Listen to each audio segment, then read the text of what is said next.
ایک ایسا نام جو بندے کے دل میں سکون، اعتماد، حفاظت اور امید پیدا کرتا ہے۔ جب انسان خوف، پریشانی اور بے یقینی کا شکار ہوتا ہے تو اللہ تعالیٰ کا یہ نام اسے یاد دلاتا ہے کہ حقیقی امن اور اطمینان صرف اللہ تعالیٰ کے پاس ہے۔ تو آج ہم بات کریں گے اللہ سبحانہ و تعالیٰ کے ایک خوبصورت نام المؤمن پہ، جس کا روٹ ورڈ ہی ہے امن، حمزہ میم نون سے۔ اس کے معنی ہوتی ہیں امن دینا، خوف دور کرنا، حفاظت کرنا، تصدیق کرنا، اطمینان بخشنا۔ یعنی المومن وہ ذات جو امن عطا کرنے والی ہے، جو اپنے بندے کو خوف سے بچانے والی ہے، اپنی باتوں اور وعدوں کی سچائی کو ثابت کرنے والی ہے۔ جیسا کہ قرآن پاک میں ہی آتا ہے وَاللَّهُ الَّذِي لَا إِلَٰهَ إِلَّا هُوَ الْمَلِكُ الْقُدُّوسُ السَّلَامُ الْمُؤْمِنُ الْمُهَيْمِنُ۔ وہی اللہ ہے جس کے سوا کوئی معبود نہیں ہے، بادشاہ نہایت پاک، سلامتی والا، امن دینے والا، آنے کے بعد۔ یہاں اللہ تعالیٰ نے اپنے نام المؤمن کا ذکر کیا، جو کہ ایک بہت ہی عظیم نام ہے، یعنی وہ ذات جو اپنے بندے کو امن عطا کرتی۔ اب سوال یہ ہے کہ اللہ سبحانہ و تعالیٰ المؤمن کیسے ہے؟ اللہ تعالیٰ دلوں کو امن دیتا ہے۔ دنیا میں انسان ہر چیز سے ڈر سکتا ہے، مستقبل کا اکثر لوگوں کو بہت زیادہ خوف ہوتا ہے۔ بیماری سے، جیسے دوسروں کی بیماری بھی سم ٹائمز ہم دیکھتے ہیں تو ہمیں بہت زیادہ خوف محسوس ہوتا ہے۔ اسی طرح لوگوں کی باتوں کا ڈر، رزق کی کمی سے۔ لیکن جب بندہ اللہ تعالیٰ پر بھروسہ کرتا ہے تو اللہ تعالیٰ اس کے دل میں سکون پیدا کرتے ہیں۔ کیسے ہوتا ہے یہ سکون؟ اللہ تعالیٰ خود فرماتے ہیں الا بذکر اللہ تطمئن القلوب، کہ خبردار اللہ کے ذکر سے ہی دلوں کو اطمینان حاصل ہوتا ہے۔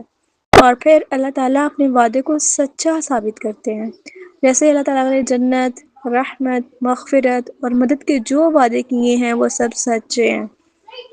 جنگ بدر میں بھی اللہ تعالیٰ نے جو وعدہ کیا وہ سچ ہوا، مسلمانوں کو جو ہے وہ فتح نصیب ہوئی۔ اسی طرح اللہ تعالیٰ جو بھی وعدہ کرتے ہیں تو اللہ تعالیٰ کبھی بھی اپنے وعدے کے خلاف نہیں کرتے۔ قرآن پاک میں بھی بہت سے وعدوں کا ذکر ہے، تو ہمیں کیا کرنا چاہیے؟ اللہ تعالیٰ پر پکا یقین، بھروسہ، کیونکہ جب بندہ اللہ تعالیٰ کے وعدوں پر یقین کرتا ہے نا تو یہ چیز اس کے ایمان میں مضبوطی پیدا کرتی ہے۔ جیسے اب آپ دیکھیں ایک بندہ ہے، وہ بہت سے لوگوں کا مطلب ان کے انڈر کام کر رہا ہے، تو کیا ہوگا؟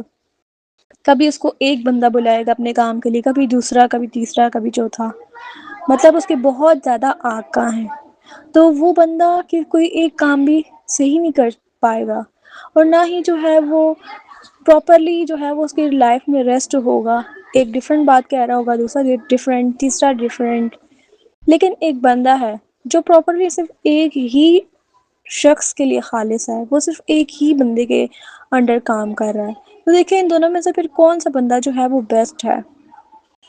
اور اسی کو جو ہے وہ آپ اگزامپل لیں، ایک ایسا بندہ جس نے بہت زیادہ الہ بنا رکھے ہیں، اور دوسری طرف ایک ایسا بندہ جو صرف اور صرف اللہ تعالیٰ کو جو ہے وہ اپنا الہ مانتا ہے، تو کیا وہ دونوں برابر ہو سکتے ہیں؟ بالکل بھی نہیں۔ تو اسی لیے جو ہے جو بندہ اللہ تعالیٰ کے وعدوں پر یقین کرتا ہے نا، اس کا ایمان بھی بہت زیادہ اسٹرانگ ہوتا ہے، اور جب اللہ تعالیٰ کے وعدوں پر یقین رکھتا ہے، ساتھ ساتھ کیا ہوتا ہے، اللہ تعالیٰ اس کی مدد بھی کرتے ہیں۔ پھر اللہ تعالیٰ جو ہے وہ قیامت کے دن مومنوں کو امن عطا کرے گا۔ قیامت کے دن کا جو ہے وہ قیامت کا دن بہت زیادہ خوفناک ہوگا، لوگ گھبراہٹ میں ہوں گے، لیکن اللہ تعالیٰ اپنے نیک بندوں کو امن عطا فرمائے گا۔ جیسے اللہ تعالیٰ خود فرماتے ہیں کہ اور وہ اس دن کی گھبراہٹ سے محفوظ ہوں گے، سورہ نمل میں آتا ہے۔ تو کون سے لوگ جو ہیں وہ گھبراہٹ سے محفوظ ہوں گے؟ وہی لوگ جو اللہ تعالیٰ پر ایمان رکھتے ہیں۔ نبی صلی اللہ علیہ وآلہ وسلم کی لائف سے دیکھیں، جب نبی صلی اللہ علیہ وآلہ وسلم اور حضرت ابوبکر صدیق غار ثور میں تھے تو دشمن ان کے بہت قریب پہنچ گئے۔ ابوبکر رضی اللہ عنہ بہت زیادہ پریشان ہوئے، تو نبی صلی اللہ علیہ وسلم نے ان سے کیا فرمایا تھا؟ لا تحزن ان اللہ معنا، غم نہ کرو، بے شک اللہ ہمارے ساتھ ہے۔ اس وقت اللہ تعالیٰ المؤمن نے اپنے نبی صلی اللہ علیہ وآلہ وسلم کو امن اور حفاظت عطا فرمائی۔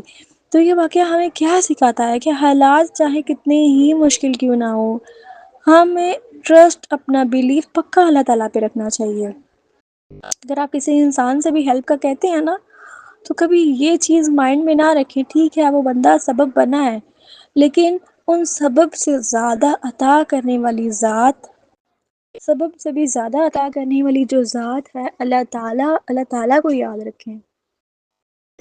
اسی طرح حسن بصری کا ایک قول ہے کہ مومن اللہ تعالیٰ سے حسن ظن رکھتا ہے، اسی لیے اس کے اعمال بھی اچھے ہوتے ہیں۔ جو اللہ تعالیٰ سے اچھی امید رکھے گا، اچھا گمان رکھے گا، تو کیا ہوگا کہ ایک جگہ آتا ہے بھی نا، اللہ تعالیٰ جو ہے وہ اپنے بندے کے لیے اس کے گمان کے مطابق ہے۔ تو یہاں سے ہمیں کیا پتہ چلتا ہے کہ ہمیں اللہ تعالیٰ کے ساتھ اچھا گمان رکھنا چاہیے، اچھی سوچ، پازیٹیو سوچ۔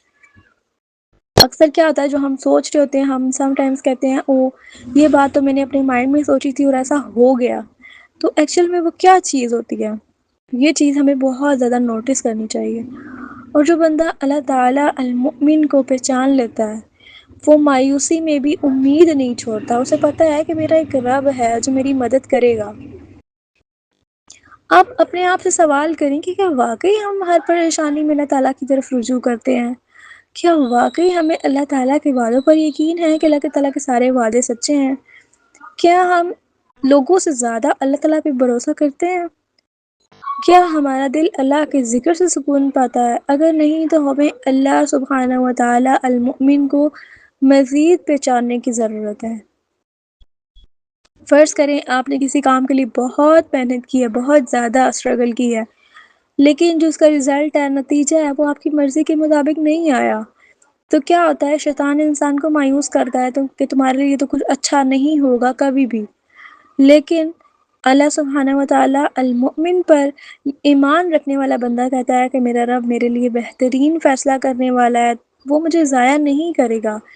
یہی یقین دل کو امن بناتا ہے۔ تو دیکھیں ہم کیا سوچتے ہیں، کوئی کام ہمارا نہیں ہوا، ہمیں بہت زیادہ مایوس ہو جاتے ہیں، یا دوسروں کو بار بار ایک ہی بات کہ میں نے اتنی زیادہ اسٹرگل کی تھی۔ ہاں آپ محنت کریں، نتیجہ اللہ تعالیٰ پہ چھوڑ دیں، دعا بھی کریں اس کے ساتھ، اور ڈیلی اپنی دعا میں یہ دعا لازمی ایڈ کریں کہ اللہ تعالیٰ ہمارے دلوں کو اپنے ذکر سے بھر دے، ہمارے خوف کو اطمینان میں بدل دے، ہمیں اپنے وعدوں پر کامل یقین عطا فرمائے، اور ہمیں دنیا اور آخرت میں جو ہے امن اور سلامتی نصیب کرے۔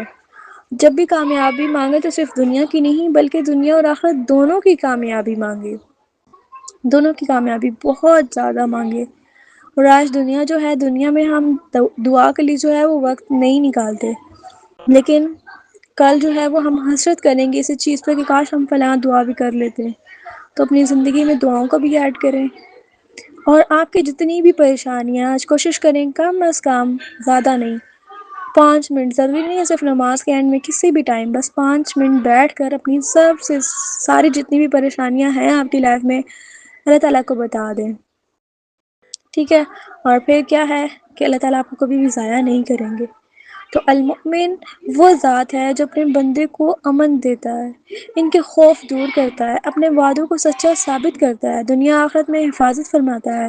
تو جو بندہ اللہ سبحانہ و تعالیٰ المؤمن کو پہچان لیتا ہے، اور اس کا دل جو ہے وہ حالات سے نہیں بلکہ اپنے رب سے وابستہ ہوتا ہے کہ میرا رب میرے حالات سے واقف ہے۔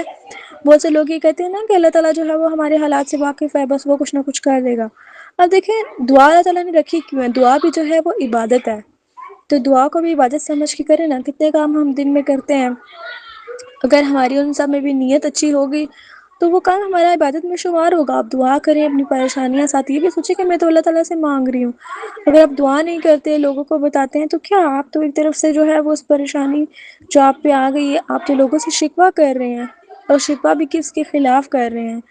تو ہمیں بہت زیادہ محتاط ہونے کی ضرورت ہے، اور ہمیں کثرت سے دعائیں کرنے کی ضرورت ہے۔ کثرت سے دعائیں کیا کریں اپنے لیے، اپنے ارد گرد کے لوگوں کے لیے، اپنے سے جڑے، اور جہاں آپ کسی کی ہیلپ نہیں کر سکتے وہاں بھی، اور جو جتنے بھی لوگ اس دنیا میں نہیں ہیں ان کے لیے بھی دعائیں کیا کریں۔